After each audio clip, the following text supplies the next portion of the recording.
ونؤمن به ونتوكل عليه ونعوذ بالله من شرور أنفسنا ومن سيئات أعمالنا من يهده الله فلا مضل له ومن يضلله فلا هادي له وأشهد أن لا إله إلا الله وحده لا شريك له وأشهد أن محمدا عبده ورسوله يا أيها الذين آمنوا اتقوا الله حق تقاته ولا تموتن إلا وأنتم مسلمون يا أيها الناس اتقوا ربكم الذي خلقكم من نفس واحدة وخلق منها زوجها وبث منهما رجالا كثيرا ونساء واتقوا الله الذي تساءلون به والأرحام إن الله كان عليكم رقيبا يا أيها الذين آمنوا اتقوا الله وقولوا قولا سديدا يصلح لكم أعمالكم ويغفر لكم ذنوبكم ومن يطع الله ورسوله فقد فاز فوزا عظيما أما بعد فإن خير الحديث كتاب الله وخير الهدي هدي محمد صلى الله عليه وسلم وشر الأمور محدثاتها وكل محدثة بدعة وكل بدعة ضلالة وكل ضلالة في النار فأعوذ بالله السميع العليم من الشيطان الرجيم بسم الله الرحمن الرحيم إن الله يأمركم أن تؤدوا الأمانات إلى أهلها وإذا حكمتم بين الناس أن تحكموا بالعدل إن الله نعم ما يعظكم به إن الله كان سميعا بصيرا محترم حاضرین جمعہ، بزرگوں، دوستوں، عزیز بچوں اور پردہ نشین خواتین اسلام، سب سے پہلے اللہ رب العالمین کی تعریف کہ ہر قسم کی تعریف اسی کے لیے ہے جو ہمارا پالنہار ہے، مربی ہے۔ اللہ رب العالمین کے بعد تمام انبیاء کرام پر، تمام انبیاء کرام کے سلسلے پر درود و سلام ہو عموماً اور خصوصاً ہمارے اور آپ کے آخری نبی جناب محمد رسول اللہ صلی اللہ علیہ وسلم پر اللہم صلی وسلم وبارک علیہ۔ ابھی خطبہ مسنونہ کے بعد سورۃ النساء کی ایک آیت میں نے آپ کے سامنے پڑھی۔ اس آیت میں اللہ رب العالمین نے فرمایا ان اللہ یأمرکم ان تؤدوا الامانات الی اہلہا، کہ اللہ رب العالمین کا حکم ہے تم سب کو کہ امانتوں کو ان کے حقدار تک لوٹا دو۔ وَإِذَا حَكَمْتُمْ بَيْنَ النَّاسِ أَن تَحْكُمُوا بِالْعَدْلِ، اور جب لوگوں کے درمیان میں فیصلہ کرنے کی نوبت آئے تو انصاف کے تقاضوں کے مطابق فیصلہ کرو۔ إِنَّ اللَّهَ نِعِمَّ مَا يَعِظُكُم بِهِ، یہ بہت ہی اچھی نصیحت ہے جو رب العالمین تمہیں کر رہا ہے۔ إِنَّ اللَّهَ كَانَ سَمِيعًا بَصِيرًا، تم جو کچھ کر رہے ہو، تم جو کچھ کہہ رہے ہو، رب العالمین سب کچھ دیکھ رہا ہے، سب کچھ سن رہا ہے۔ حضرات سورۃ النساء کی یہ آیت حضرت عثمان بن طلحہ رضی اللہ عنہ کے بارے میں نازل ہوئی کہ حضرت عثمان بن طلحہ رضی اللہ عنہ اور ان کا خاندان، ان کے پاس خانہ کعبہ کی کنجیاں رہتی تھی، چابیاں رہا کرتی تھی، لیکن جب فتح مکہ کا موقع آیا تو عارضی طور پر ان سے چابیاں لے لی گئی، کنجیاں لے لی گئی۔ تو اللہ رب العالمین نے آیت نازل فرمائی یہ اور کہا کہ جب ضرورت پوری ہو جائے تو وہ چیز اس کے حقدار تک پہنچا دو، اس خاندان کی طرف پہنچا دو۔ اور یہ خاندان جو تھا حضرت عثمان بن طلحہ رضی اللہ عنہ کا، زمانہ جاہلیت سے لے کر اب تک خانہ کعبہ کی کنجیاں اسی خاندان کے پاس موجود ہے۔ تو یہ آیت ہم کو دراصل میں حقوق العباد کا درس دیتی ہے، اور آج کے خطبے کا جو میرا موضوع ہے وہ یہی کہ حقوق العباد کی اہمیت کو آپ کے سامنے میں رکھوں۔ حضرات دیکھیے، زندگی میں ہم پر عائد ہونے والے حقوق دو طرح کے ہیں، ہم سب جانتے ہیں۔ ایک حقوق اللہ ہے، ایک حقوق العباد ہے۔ شریعت کی جتنی بھی تعلیمات ہے، ان تعلیمات میں یا تو ہم کو حقوق اللہ کی ادائیگی کی تلقین ہے یا پھر حقوق العباد کی ادائیگی کی تلقین ہے۔ شریعت کہتی ہے کہ نماز پڑھو، یہ حقوق اللہ ہے۔ شریعت کہتی ہے کہ روزہ رکھو، یہ حقوق اللہ ہے۔ شریعت کہتی ہے کہ حج کرو، یہ حقوق اللہ ہے۔ شریعت کہتی ہے کہ زکوٰۃ دو، یہ حقوق العباد ہے۔ شریعت کہتی ہے کہ صدقہ و خیرات کرو، یہ حقوق العباد ہے۔ الغرض شریعت کی جتنی بھی تعلیمات ہے، ان تعلیمات کے اندر ہم کو یا تو حقوق اللہ کی ادائیگی کی تلقین ہے یا پھر حقوق العباد کی ادائیگی کی تلقین ہے۔ اور حقوق چاہے جو بھی ہو، چاہے حقوق اللہ ہو یا پھر حقوق العباد ہو، یہ دونوں ہی حقوق اپنی اپنی جگہ بڑے ہی اہمیت کے حامل ہے، بڑی ہی اہمیت کے حامل ہے۔ لیکن اگر انسان کے آخرت کے انجام کے اعتبار سے دیکھا جائے، انسان کی اخروی زندگی کے اعتبار سے دیکھا جائے تو حقوق اللہ سے زیادہ حقوق العباد کا معاملہ بڑا سخت ہے۔ اللہ رب العالمین غفور الرحیم ہے، وہ بڑا معاف کرنے والا ہے۔ بندہ اس کے حق میں جو کوتاہیاں کرتا ہے، جو غلطیاں کرتا ہے، تو رب العالمین اتنی ہی بڑی بخشش اور اتنی ہی وسیع مغفرت کے ساتھ اس کا سامنا کرتا ہے۔ قیامت کے دن بڑے بڑے گناہ گار اور بڑے بڑے خطا کار بخشے جائیں گے، لیکن جہاں تک حقوق العباد کا معاملہ ہے تو حقوق العباد کا معاملے میں رب العالمین کا عام قانون یہ ہے کہ جب تک ظالم کو مظلوم معاف نہیں کرتا، رب العالمین بھی اس کو معاف نہیں کرے گا۔ کل حشر کی عدالت میں ظالم جو ہوگا رب العالمین سے اپنی مغفرت کی امید لگائے کھڑے رہے گا، لیکن اللہ کہے گا کہ جا دنیا میں جس پر تو نے ظلم کیا تھا، جس کا حق تو نے مارا تھا، آج اس کو منوا لے، آج اس کو راضی کر لے۔ اگر آج وہ مان جاتا ہے، راضی ہو جاتا ہے، تبھی تیرے لیے معافی ہے۔ تو انسان کے آخرت کے انجام کے اعتبار سے حقوق العباد کا معاملہ بڑا ہی سنگین ہے۔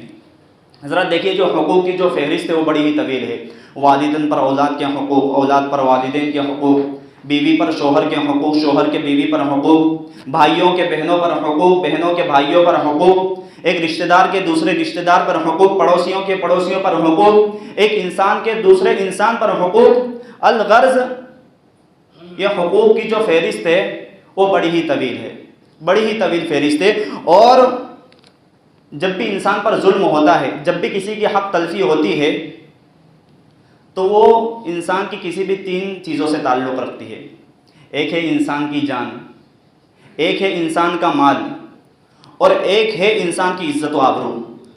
حق تلفی جب بھی ہوتی ہے، ظلم جب بھی کسی پر ہوتا ہے، تو انہی تین چیزوں میں سے کسی ایک چیز پر ہوتا ہے۔ یا تو کسی انسان نے کسی کی عزت پہ حملہ کیا ہے، یا پھر اس کی جان اور اس کے نفس پہ حملہ کیا ہے، یا پھر اس نے اس کا مال لوٹا ہے۔ اور جو سماج اور جو معاشرہ ان تین چیزوں سے پاک ہو جائے، وہ معاشرہ بالکل پرامن معاشرہ کہلاتا ہے۔ اور پیارے نبی صلی اللہ علیہ وسلم نے وقتاً فوقتاً انہی تین چیزوں کا حوالہ دیتے ہوئے امن کی تعلیم دی ہے۔ چنانچہ پیارے نبی صلی اللہ علیہ وسلم نے حجۃ الوداع کے موقع پر فرمایا، ان دماءکم واموالکم حرام علیکم کحرمت یومکم ھذا فی بلدکم ھذا فی شہرکم ھذا۔ کہا کہ لوگوں، تمہاری جان ویسے ہی محترم ہے، تمہارے مال ویسے ہی محترم ہے، تمہاری عزت و آبرو ویسے ہی محترم ہے جیسے کہ یہ مہینہ محترم ہے، یہ دن محترم ہے، یہ مقام محترم ہے۔ تو حضرات، جب بھی ظلم ہوتا ہے، حق تلفی ہوتی ہے، تو کسی بھی انسان کی یہی تین چیزوں سے ہوتی ہے، انسان کے جان کے ساتھ، انسان کی مال کے ساتھ، اور انسان کی عزت و آبرو کے ساتھ۔ حق تلفی ہوتی کیسے ہے؟ کسی نے کسی کو بیجا زخمی کر ڈالا، بہت بڑی حق تلفی ہو گئی۔ کسی نے کسی کو ناحق مار دیا، بہت بڑی حق تلفی ہو گئی۔ کسی نے کسی کو بیجا زخمی کر ڈالا، بہت بڑی حق تلفی ہو گئی۔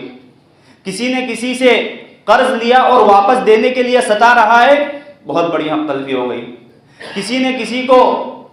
تحقیر کر دی، بہت بڑی حق تلفی ہو گئی۔ کسی نے کسی کو بیجا ذلیل کر دیا، بہت بڑی حق تلفی ہو گئی۔ کسی نے کسی کو حق میراث سے محروم کر دیا، بہت بڑی حق تلفی ہو گئی۔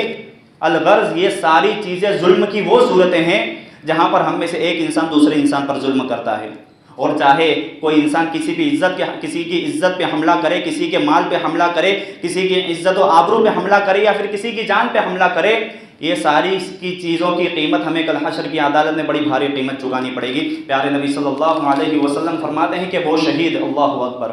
وہ شہید جس نے اللہ کی راہ میں اپنی جان کا نذرانہ پیش کیا ہے، اللہ کی راہ میں اپنی جان گواہی ہے۔ پیارے نبی فرماتے ہیں، یغفر للشہید کل ذنب الا الدین، کہ جو انسان اللہ کی راہ میں شہادت پاتا ہے، اللہ کی راہ میں اس کی جان اس کو قتل کر دیا جاتا ہے، اس کا خون بہا دیا جاتا ہے، وہ شہید کا ہر گناہ معاف ہو سکتا ہے سوائے قرض کے۔ سوائے قرض کے جو اس نے لوگوں سے لے رکھا ہے، شہید کا ہر گناہ معاف ہے، لیکن جو اس نے لوگوں سے مال لے رکھا ہے، جو قرض لے رکھا ہے، وہ قرض اور وہ حق کبھی معاف نہیں ہونے والا۔ اب ذرا غور کرو، ذرا سوچو کہ اللہ کی راہ میں شہادت پا کر بھی وہ لوگوں کا حق اس سے معاف نہیں ہو رہا ہے، تو کل حشر کی عدالت میں دوسرا کون ہوگا جو لوگوں کے حقوق اپنے سر پر لیے ہوگا اور رب العالمین سے مغفرت کی امید لگائے ہوئے ہوگا؟ کون ہوگا دوسرا؟ اور پیارے نبی صلی اللہ علیہ وسلم فرماتے ہیں کہ حقیقی معنوں میں مفلس کون ہے، حقیقی معنوں میں غریب کون ہے، حقیقی معنوں میں فقیر اور کنگال کون ہے؟ حقیقی معنوں میں مسکین کون ہے؟ پیارے نبی صلی اللہ علیہ وسلم صحابہ سے فرماتے ہیں، میرے صحابہ اتدرون ما المفلس، کیا تم لوگ جانتے ہو کہ مفلس کسے کہتے ہیں، غریب کسے کہتے ہیں؟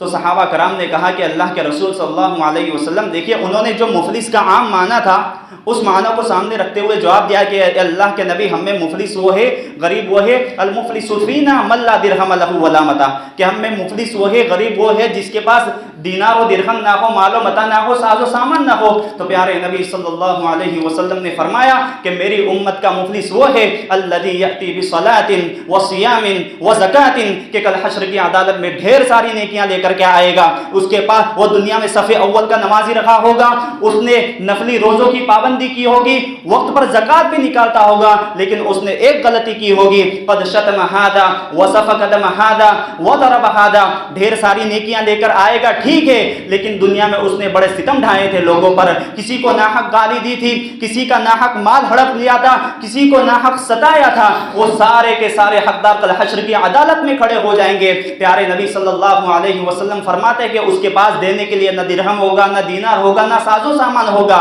حقدار وہاں کھڑے ہوں گے، جس کو گالی دی تھی آج وہ اپنا حق مانگ رہا ہے، جس کا مال ناحق ہڑپ لیا تھا آج وہ اپنا حق مانگ رہا ہے، جس کی عزت پہ بے جا حملہ کیا تھا آج وہ اپنا حق مانگ رہا ہے، کسی کو ناحق تذلیل کیا تھا آج وہ اپنا حق مانگ رہا ہے، کسی کی عزت پہ ناحق حملہ کیا تھا، کسی کو گالی دی تھی آج وہ اپنا حق مانگ رہا ہے۔ پیارے نبی فرماتے ہیں کہ اس کے پاس دینے کے لیے نہ درہم ہوگا، نہ دینار ہوگا، نہ ساز و سامان ہوگا، لیکن رب العالمین کا انصاف وہاں بھی موجود ہوگا۔ رب العالمین کہے گا کہ اس کی اچھائیاں لے لی جائے اور حقداروں میں تقسیم کر دی جائے، اس نے جو نمازیں پڑھی، اس نے جو روزے رکھے، اس نے جو حج کیا، اس نے جو زکاتیں دی، یہ ساری کی ساری نیکیاں حقداروں میں بانٹ دی جائے گی۔ اس نے جو نمازیں پڑھی، اب اس کی نمازیں اس کی نہ رہی، حقداروں کی ہو گئی۔ اس نے جو روزے رکھے اور روزے اس کے نہ رہے، حقداروں کے ہو گئے۔ اس نے جو زکات دی، اب یہ زکات اس کی نہ رہی، اس کا اجر و ثواب حقداروں میں بڑھ گیا۔ اچھا ابھی نیکیاں ختم ہو جائیں گی لیکن حقوق ابھی باقی ہوں گے، نیکیاں ختم، اچھائیاں ختم، لیکن حقدار ابھی باقی ہوں گے جو اپنا حق لینے کے لیے کل حشر کی عدالت میں کھڑے ہوں گے۔ اللہ کہے گا کہ اس کے ان حقداروں کے گناہ لے لو اور اس کے سر پر ڈال دو۔ اللہ اکبر! کتنا بڑا نقصان، کتنا بڑا خسارہ ہے جو لوگ حطام دنیا کے لیے، متاع دنیا کے لیے لوگوں کو ستاتے ہیں، لوگوں کو تکلیف دیتے ہیں۔ انہیں ہوش کے ناخن لینے چاہیے، سمجھ جانا چاہیے کہ کل حشر کی عدالت میں انہیں بڑی بھاری قیمت چکانی پڑے گی، حسنات کی شکل میں، نیکیوں کی شکل میں۔ حضرات، اسی طرح سے دنیا سے رخصت ہونے سے پہلے، دنیا سے جانے سے پہلے اپنا جائزہ لے لو، دیکھو کہ کیا مجھ پر کسی کا حق واجب ہوتا ہے کیا؟ میں نے کبھی کسی کو مارا تو نہیں، میں نے کبھی کسی کو ڈانٹا تو نہیں، میں نے کبھی کسی کو گالی تو نہیں دی، میں نے کبھی کسی کی تذلیل تو نہیں دی، تذلیل نہیں کی۔ آپ تنہائیوں میں بیٹھ کر کے کبھی سوچو اور ایک فہرست بنا لو اور دیکھو کہ مجھ پر کس کس کا حق واجب ہوتا ہے، اور جس کا حق واجب ہوتا ہے ابھی جا کر کے اس سے معافی مانگ لو۔ پیارے نبی صلی اللہ علیہ وسلم ایک حدیث میں فرماتے ہیں، من کان مظلمۃ لاخیہ فی عرضہ او فی شیء فلیتحلل منہ قبل یوم القیامہ، کہ جس انسان نے اپنے کسی بھائی پر ظلم کیا، اس کی عزت پہ حملہ کر کے یا کسی اور بھی چیز پر حملہ کیا، کل جو ہے اس کی موت آنے سے پہلے، اس کی آنکھ بند ہونے سے پہلے، اس کی سانسوں کا سفر ختم ہونے سے پہلے، فلیتحلل منہ قبل یوم القیامہ، جائے اور اس سے معافی مانگ لے اور ابھی بری ہو جائے، ورنہ کیا ہوگا؟ ورنہ وہی ہوگا کہ یہ ساری کی ساری چیزیں کل حشر کی عدالت میں چکانی پڑے گی، حسنات کی شکل میں، نیکیوں کی شکل میں۔ پیارے نبی صلی اللہ علیہ وسلم ایک اور حدیث میں فرماتے ہیں، لَتُؤَدُّنَّ الْحُقُوقَ إِلَىٰ أَهْلِهَا قَبْلَ يَوْمِ الْقِيَامَةِ لَتُؤَدُّنَّ الْحُقُوقَ إِلَىٰ أَهْلِهَا يَوْمَ الْقِيَامَةِ حَتَّى يُقَاضَ لِلشَّاةِ الْجَلْحَاءِ مِنَ الشَّاةِ الْقَرْنَاءِ۔ پیارے نبی صلی اللہ علیہ وسلم فرماتے ہیں کہ تم لوگ ضرور بضرور حقداروں کو ان کا حق لوٹاؤ گے، ضرور بضرور حقداروں کو ان کا حق تم کو لوٹانا پڑے گا، کیونکہ کل حشر کی عدالت میں رب العالمین کا ایسا انصاف ہونے والا ہے، حَتَّى يُقَاضَ لِلشَّاةِ الْجَلْحَاءِ مِنَ الشَّاةِ الْقَرْنَاءِ، کہ اگر کسی سینگ والی بکری نے بے سینگ والی بکری کو مارا ہوگا، کسی سینگ والی بکری نے بے سینگ والی بکری کو ستایا ہوگا، تو اس سینگ والی بکری کا بدلہ بے سینگ والی بکری کو دلایا جائے گا۔ ایسا انصاف کل رب العالمین کا ہونے والا ہے۔ حضرات، آپ صلی اللہ علیہ وسلم، آپ کے انصاف کا کیا کہنا؟ آپ سے کبھی کسی پر ظلم ہو جائے کوئی تصور نہیں کر سکتا، آپ سے کبھی کسی کو تکلیف پہنچ جائے کوئی تصور نہیں کر سکتا، آپ صلی اللہ علیہ وسلم سے کسی کی حق تلفی ہو جائے کوئی کبھی سوچ بھی نہیں سکتا، لیکن پیارے نبی صلی اللہ علیہ وسلم نے اپنی زندگی کے آخری ایام میں یہ اپنی امت کو یہ پیغام دینے کے لیے، یہ بتانے کے لیے کہ حقوق العباد کا معاملہ کتنا سخت ہے، کتنا سنگین ہے، صحابہ کرام آپ کے سامنے موجود تھے، سب کے سامنے آپ کھڑے ہوتے ہیں اور اللہ رب العالمین سے دعا کرتے ہیں، اللہم انما انا بشر، کہ اللہ میں ایک انسان ہوں، میرے بھی کچھ بشری تقاضے ہیں، فَجْعَلْهُ لَهُ صَلَاةً وَأَجْرًا وَقُرْبَةً فَجْعَلْهُ لَهُ أَوْ سَبَبْتُهُ أَوْ جَلَدْتُهُ أَوْ لَعَنْتُهُ فَجْعَلْهُ لَهُ زَكَاةً وَأَجْرًا وَقُرْبَةً تُقَرِّبُهُ بِهِ عِنْدَكَ يَوْمَ الْقِيَامَةِ۔ اے اللہ، زندگی میں اگر میں نے کسی کو برا بھلا کہا ہو، زندگی میں اگر میں نے کسی کو کوڑے لگائے ہو، زندگی میں اگر میں نے کسی کو لعنت بھیجی ہو، تو میرے اس برا بھلا کہنے کو اس کے حق میں تیری رحمت کا حصول کا ذریعہ بنا دے، میرے اس کوڑا لگانے کو اس کے حق میں تیری قربت کا ذریعہ بنا دے۔ آپ صلی اللہ علیہ وسلم نے اگر کسی کو برا بھلا کہا ہوگا، ناحق نہیں کہا ہوگا، آپ نے کسی پر لعنت بھیجی ہوگی، ناحق نہیں بھیجی ہوگی، آپ نے اگر کسی کو کوڑے لگائے ہوں گے، ناحق نہیں لگائے ہوں گے، لیکن پیارے نبی صلی اللہ علیہ وسلم نے اپنی زندگی کے آخری ایام میں اپنی امت کو یہ درس دینے کے لیے کہ حقوق العباد کا معاملہ کتنا سنگین ہے، یہ درس دینے کے لیے آپ اللہ رب العالمین سے دعا کرتے ہیں اور اپنی امت کو یہ پیغام دیتے ہیں کہ جب بھی تم دنیا سے جانا، دنیا سے رخصت ہونا، اور تو دیکھنا کہ لوگوں کے حقوق کی ادائی کر کے جانا، ورنہ کہیں ایسا نہ ہو کہ تم دنیا سے رخصت ہو جاؤ اور لوگوں کے حقوق تم سے جڑے ہوئے، تم سے وابستہ ہوں۔ حضرات، مومنانہ کردار کیا ہے؟ مومن کے پاس لوگوں کے حقوق محفوظ ہوتے ہیں، مومن کبھی کسی کا حق مارتا نہیں، مومن کے پاس اگر کسی کا حق موجود ہوتا بھی ہے تو مانگنے کی ضرورت نہیں پڑتی، پوچھنے کی ضرورت نہیں پڑتی، مومن حقدار کو ڈھونڈ کر، حقدار کو تلاش کر کے اس کا حق پہنچاتا ہے۔ یہ ایک مومنانہ کردار ہے۔ آپ کو معلوم ہوگی، اور اگر آپ کے پاس کسی کا حق موجود بھی ہے تو آپ اس کو مانگے بغیر، پوچھے بغیر، یا سامنے والا آپ سے مانگ رہا ہے تو فوراً ٹال مٹول کیے بغیر دے دیتے ہیں، تو رب العالمین کو یہ ادا بہت پسند ہے۔ آپ کو معلوم ہوگی مشہور حدیث کہ جب بنی اسرائیل کے 3 اشخاص ایک غار میں چھپ جاتے ہیں وہاں پر، اب غار کے دہانے پر ایک چٹان آ کر کے گر جاتی ہے اور غار کا جو منہ ہوتا ہے وہ بند ہو جاتا ہے۔ اب تینوں کو اپنی موت سامنے نظر آتی ہے، کیونکہ وہاں سے نکلنا مشکل ہو جاتا ہے ان کے لیے۔ اب تینوں مشورہ کرتے ہیں آپس میں کہ یہاں سے نکلنے کا راستہ کیا کرے اب ہم؟ تو تینوں آپس میں مشورہ کرتے ہیں کہ ہماری زندگی کو کوئی بڑی نیکی ہو، زندگی کا کوئی بڑا عمل ہو، وہی ہمیں بچا سکتا ہے۔ تو تینوں اپنی زندگی میں جو انہوں نے کوئی بڑی نیکی کی تھی، بڑا عمل کیا تھا، اس نیکی کا واسطہ دے کر، اس نیکی کا وسیلہ دے کر اللہ رب العالمین سے دعا کرتے ہیں، اور اللہ رب العالمین بھی ان تینوں کی دعا کو قبول کرتا ہے، اور وہاں سے ان تینوں کے لیے نکلنا مشکل ہو جاتا ہے۔ تو ان میں سے جو ایک انسان تھا، اس نے کیا دعا کی تھی جانتے ہیں آپ؟ اس نے کہا تھا کہ اللہ، میرے یہاں پر ایک مزدور کام کیا کرتا تھا، اس نے محنت کی، مزدوری کی، لیکن جب تنخواہ دینے کا وقت آیا، مزدوری دینے کا وقت آیا، تو وہ کہیں پر چلا گیا، کہیں غائب ہو گیا، کہیں چلا گیا۔ ابھی اللہ تو جانتا ہے کہ اس کی مزدوری کے جو پیسے میرے پاس رکھے ہوئے تھے، اس کی تنخواہ کے جو پیسے میرے پاس رکھے ہوئے تھے، میں نے ان پیسوں سے کچھ بکریاں خریدی، ان بکریوں کی پرورش کرتا رہا، یہاں تک کہ وہ بکریاں ایک ریوڑ کی شکل اختیار کر گئی، ڈھیر ساری بکریاں ہو گئی۔ اے اللہ تو جانتا ہے کہ وہ بہت دنوں کے بعد وہ جب میرے پاس آیا اور اس نے کہا کہ بھائی، میں نے آپ کے یہاں پر کام کیا تھا، محنت کی تھی، مزدوری کی تھی، لیکن میں اپنی مزدوری لیے بغیر وہاں سے چلا گیا تھا، تو میرا حق آپ پر ہے، آپ مجھے اپنا پیسہ دے دو۔ تو انسان کہتا ہے کہ اللہ تو جانتا ہے کہ جیسے ہی اس نے مجھے اپنی حق کی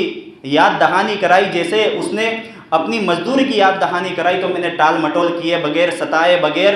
کچھ ادھر ادھر کیے بغیر، فوراً میں نے اس سے کہا کہ بھائی جاؤ، یہ بکریوں کا جو ریوڑ تمہیں دکھ رہا ہے نا، وہ پورا ریوڑ لے جاؤ، پورا ریوڑ تمہارا ہے۔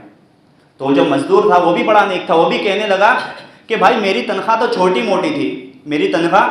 چھوٹی موٹی تھی، آج اتنا بڑا ریوڑ کیسے تم مجھے دے رہے ہو؟ تو اس نے کہا کہ میں نے آپ ہی کی تنخواہ سے یہ بکریاں خریدی تھی، اور یہ بکریاں آج ریوڑ کی شکل اختیار کر گئی ہے، جاؤ یہ سارا کا سارا تمہارا، یہ سارا کا سارا لے جاؤ۔ اور وہ وہاں سے لے کر کے چلا جاتا ہے۔ تو پیارے نبی صلی اللہ علیہ وسلم فرماتے ہیں کہ چٹان وہاں سے ہٹ گئی، چٹان وہاں سے ہٹ گئی۔ تو کہنا یہ چاہتا ہوں کہ یہ ہوتا ہے ایک مومنانہ کردار۔ یہ ہے منافقانہ کردار کیا ہوتا ہے کہ لوگوں کا پیسہ دبانا، لوگوں کا حق مانگنا، لوگوں کے مال ہڑپ لینا۔ بہت سارے انویسٹمنٹ کمپنیوں کے جو مالک ہوتے ہیں وہ کیا کرتے ہیں کہ لوگوں کا مال اپنے پاس رکھتے ہیں، اور آپ جاؤ گے اپنا پیسہ لینے کے لیے تو ٹال مٹول کریں گے اور گنڈوں کے ذریعے سے آپ کا استقبال کریں گے۔ آپ جا رہے ہیں اپنا پیسہ لینے، اپنی محنت کی کمائی لینے کے لیے جو انویسٹمنٹ کے نام پر آپ سے انہوں نے لوٹی ہے، لیکن آپ جاؤ گے اپنا پیسہ لینے کے لیے تو کیا کریں گے؟ ٹال مٹول کریں گے، گھمائیں گے۔ تو یہ منافقانہ کردار ہے، تھرڈ کلاس کردار ہے، بے حیائی کا کردار ہے۔ وہ کبھی مظلوم کبھی مجبور ہوتا ہے، بیچارہ لاچار ہوتا ہے، وہ آپ کے سامنے بول نہیں پاتا، اور جو ظالم ہوتا ہے جن کے پاس حق موجود ہوتا ہے وہ بڑا ہی اثر و رسوخ والا ہوتا ہے، اس کے پاس سیاسی اثر و رسوخ ہوتے ہیں جن کی بنا پر وہ لوگوں کو دھمکاتا ہے اور ڈراتا ہے۔ اور یہ حقوق العباد کا معاملہ کتنا سنگین ہے آپ کو ایک حدیث میں سنا دوں۔ پیارے نبی صلی اللہ علیہ وسلم کے پاس دو شخص آتے ہیں زمین کا مسئلہ لے کر۔ ایک کہہ رہا ہے کہ زمین میری ہے اور دوسرا کہہ رہا ہے کہ زمین میری ہے۔ پیارے نبی صلی اللہ علیہ وسلم فرماتے ہیں کہ زمین واقعی میں جس کی ہے وہ بیچارہ بڑا منہ مرا ہے، وہ اپنی زبان سے کچھ بول نہیں پا رہا ہے، اپنے دعوے کو صحیح سے ثابت نہیں کر پا رہا ہے، وہ یہ ثابت نہیں کر پا رہا ہے کہ یہ زمین میری ہے۔ اور جو ظالم ہے جس کی زمین نہیں ہے وہ بڑا ہی چرب زبان ہے، بڑا ہی چرب زبان ہے، سامنے والے کو غلط ثابت کر دے گا، خود غلط ہو کر بھی وہ اس انداز میں اپنے دعوے کو پیش کرے گا کہ وہ خود غلط ہو کر بھی سامنے والے کو غلط ثابت کر دے گا۔ تو پیارے نبی صلی اللہ علیہ وسلم فرماتے ہیں کہ اگر اس ظالم کی چرب زبانی سے متاثر ہو کر میں فیصلہ ظالم کے حق میں کر بھی دوں، یہ جان کر کے نہیں کہ وہ ظالم ہے، بلکہ اس نے اپنے اس دعوے کو اس انداز میں پیش کیا ہے کہ ہاں واقعی میں سننے والے کو لگا کہ زمین اس کی ہی ہے، تو پیارے نبی فرماتے ہیں کہ ہر وہ ظالم سن لے جو اپنی چرب زبانی سے لوگوں کے مال کو ہڑپتے ہیں، لوگوں کی زمین کو ہڑپتے ہیں، میں اس کو زمین نہیں دے رہا ہوں بلکہ جہنم کا ایک ٹکڑا دے رہا ہوں، جہنم کا ایک ٹکڑا دے رہا ہوں۔ یہ لوگ چرب زبانی سے لوگوں کا مال ہڑپتے ہیں، ان کو ہوش کے ناخن لینا چاہیے۔ حضرات اسی طریقے سے ایک حدیث پیارے نبی صلی اللہ علیہ وسلم فرماتے ہیں ثلاثۃ انا خصمهم یوم القیامہ، کہ تین لوگ ایسے ہیں کہ ان کے مدے مقابل میں آؤں گا قیامت کے دن، ان سے میں لڑائی کروں گا تین لوگوں سے۔ ان تین لوگوں میں سے ایک آدمی کون ہوگا؟ وَرَجُلٌ اسْتَأْجَرَ أَجِيرًا فَاسْتَوْفَىٰ مِنْ وَلَمْ يُوَفِّهِ أَجْرًا، کہ ایک انسان کہ آپ نے اس کو کام پر رکھا، مزدوری آپ نے کام پورا لیا، محنت پوری آپ نے لی، لیکن جیسے ہی وہ تنخواہ دینے کا وقت آیا، مزدوری دینے کا وقت آیا تو آپ نے اس کو پورا تنخواہ پوری مزدوری نہیں دی۔ تو پیارے نبی صلی اللہ علیہ وسلم حدیث قدسی میں اللہ فرماتا ہے کہ ایسے ظالم سے میں کل روز قیامت لڑوں گا، ایسے انسان کو مجھے جواب دینا پڑے گا، ایسے ظالم سے میں بات کروں گا۔ تو یہ حقوق العباد کا معاملہ بڑا ہی حساس معاملہ ہے، بڑا ہی نازک معاملہ ہے، ہوش کے ناخن لینا چاہیے، ہم کو سوچنا چاہیے، سنورنا چاہیے کہ کل یہ ساری کی ساری چیزیں ہمیں نیکیوں سے کنگال کر کے رکھ دے گی، نیکیوں سے فقیر کر کے رکھ ڈالے گی۔ اور جو انسان دوسروں کی زندگی سے کھیلتا ہے، دوسروں کی زندگی کو برباد کرتا ہے، دوسروں کی زندگی کے سکون کو برباد کر دیتا ہے، وہ خود انسان اپنی ذاتی زندگی میں کبھی سکون حاصل نہیں کر سکتا۔ دوسروں کی زندگی کو برباد کرنے والا وہ خود اپنی ذاتی زندگی میں کبھی آباد نہیں ہوگا۔ جو دوسروں کی زندگی سے کھیلتا ہے، دوسروں کی زندگی کو ستانے والا، دوسروں کی زندگی سے کھلواڑ کرنے والا، وہ خود کو نہیں بلکہ اپنے آنے والے نسلوں کو بھی برباد کرتا ہے، حرام لقمہ کھلا کر کے۔ کہتے ہیں لمحوں نے خطا کی، صدیوں نے سزا پائی۔ اس لیے پیارے ہمیں دیکھیے، جب خلفاء اسلام جو ہوا کرتے تھے پہلے، وہ جب خلیفہ بنتے تھے، ان کا سب سے پہلے خطاب کے اندر سب سے پہلا جملہ کیا ہوا؟ ان کا ایک جملہ ہوا کرتا تھا، جیسے آج خلافت ہوئے تو خطاب ہوتا تھا ان کا، اور اس خطاب کے اندر ان کا ایک جملہ ہوا کرتا تھا، وہ فرماتے تھے کہ القوی منکم الضعیف حتی آخذ منہ الحق، کہ تم میں سے جو قوی ہے، جو طاقتور ہے، وہ میرے نزدیک کمزور ہے، یہاں تک کہ لوگوں کے حق جو اس کے پاس موجود ہے میں لوگوں کو نہ دلا دوں۔ جو تم میں طاقتور ہے وہ میرے نزدیک کمزور ہے، جو اس کے پاس حق موجود ہے میں لے کر کے لوگوں کو نہ دلا دوں۔ وَالضَّعِيفُ مِنْكُمُ الْقَوِيُّ، اور جو تم میں سے کمزور ہے وہ میرے نزدیک طاقتور ہے، یہاں تک کہ اس کو حق میں اس کو دلا کر کے رہوں گا۔ تو جو تم میں طاقتور ہے وہ میرے نزدیک کمزور، اور جو کمزور ہے وہ میرے نزدیک طاقتور ہے۔ مظلوم کمزور رہتے ہوئے خود کو کمزور نہ سمجھے، اور ظالم طاقتور رہتے ہوئے خود کو طاقتور نہ سمجھے، بلکہ ظالم طاقتور رہتے ہوئے میرے نزدیک کمزور ہے، اور مظلوم کمزور رہتے ہوئے میرے نزدیک طاقتور ہے۔ یہ خلفاء اسلام کے جملے ہوا کرتے تھے، جو حقیقت میں جملے نہیں بلکہ ایک مومنانہ کردار ہوا ہوا کرتا تھا۔ اسی لیے ہم کو چاہیے کہ ہمیشہ ظالم کی مدد نہ کرے، ظالم کی تائید نہ کرے، بلکہ ہمیشہ مظلوم کے ساتھ کھڑے رہیں، مظلوم کی تائید کرے۔ پیارا اللہ رب العالمین نے فرمایا وَلَا تَرْكَنُوا إِلَى الَّذِينَ ظَلَمُوا فَتَمَسَّكُمُ النَّارُ، کہ ظالم کی تائید نہ کرو، مظلوم کے ساتھ کھڑے رہو، مظلوم کی مدد کرو، ظالم کی مدد نہ کرو، ورنہ کہیں ایسا نہ ہو کہ ظالم کی طرح تمہیں بھی نار جہنم جلا دے۔ اللہ رب العالمین سے دعا ہے کہ رب العالمین ہمیں حقوق کی ادائیگی کی توفیق عطا فرما۔ رب العالمین ہم سے جو حقوق لوگوں کے ہم نے لے رکھے ہیں ان حقوق کو جلد سے جلد ادا کرنے کی توفیق عطا فرما۔ رب العالمین ہم سب کو آپس میں مل جل کر رہنے کی توفیق عطا فرما، آمین۔ اقول قولی ھذا استغفر اللہ لی ولکم ولسائر المسلمین واستغفروا انہ هو الغفور الرحیم۔